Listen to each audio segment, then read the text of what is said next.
in this class, we will understand a C program to take user input for a two-dimensional array using nested loops. So whatever the inputs that are provided by the user, so how those inputs will get stored onto the two-dimensional array. So that we will try to understand, and we will try to understand this concept by using a programming example. And in this example, I have taken an array of integer elements with 2 rows and 3 columns. So what kind of visualization we need to have as a programmer? We always need to have a tabular form kind of visualization. So this is the kind of visualization we need to have.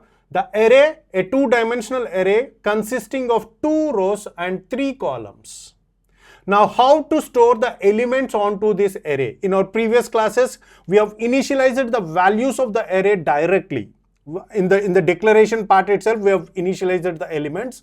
But in reality, almost all the program needs the user to be provide the input. The elements of the array are to be provided by the user.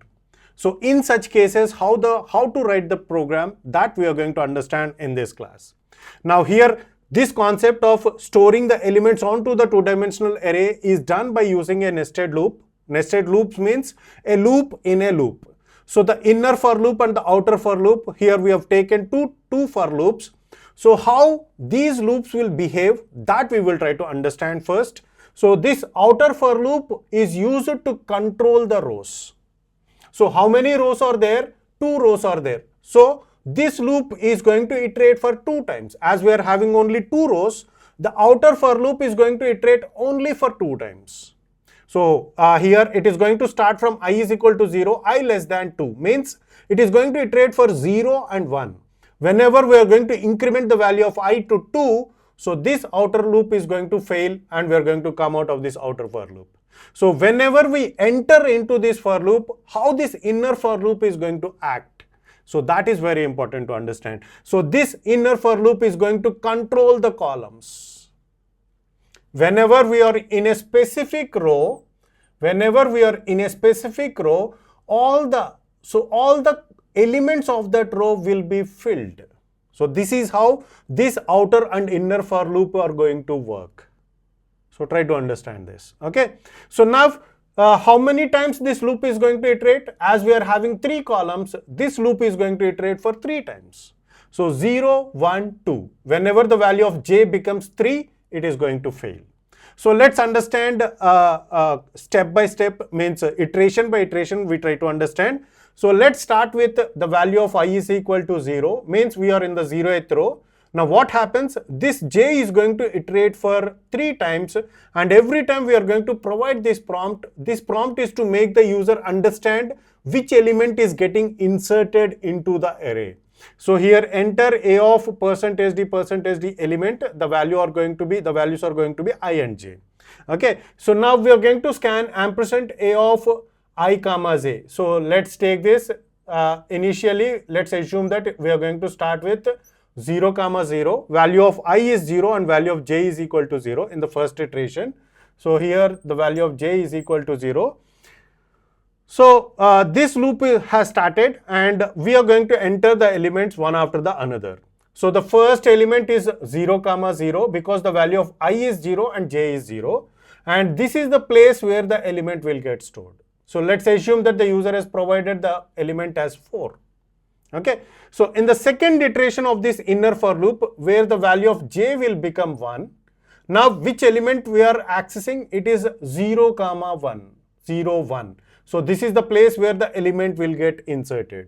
So now what is the value of that location? It is, so let's assume that the user has provided it as 5. So the 5 is getting stored in this location. In the third iteration, the value of j will become 2.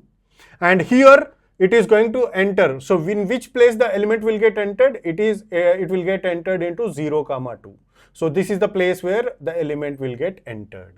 Now the value of j will become 3. So 3 less than 3. Is it true? No, it is not true. It is going to fail. And we are going to come out of this inner for loop.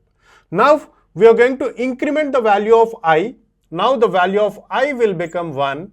And we are going to come into this loop again, and this for loop is going to iterate for 3 times again. Now what happens is, this is going to iterate for this loop. So 1, 0, 1, 1, 1, 2. So all the elements in this for loop will get entered by the user. So these are the places where the elements will get stored one after the another. Okay. So now in the first iteration 1, 0, let's assume that 7 is provided. Second iteration 1, 1, the 8 is provided. It is provided by the user.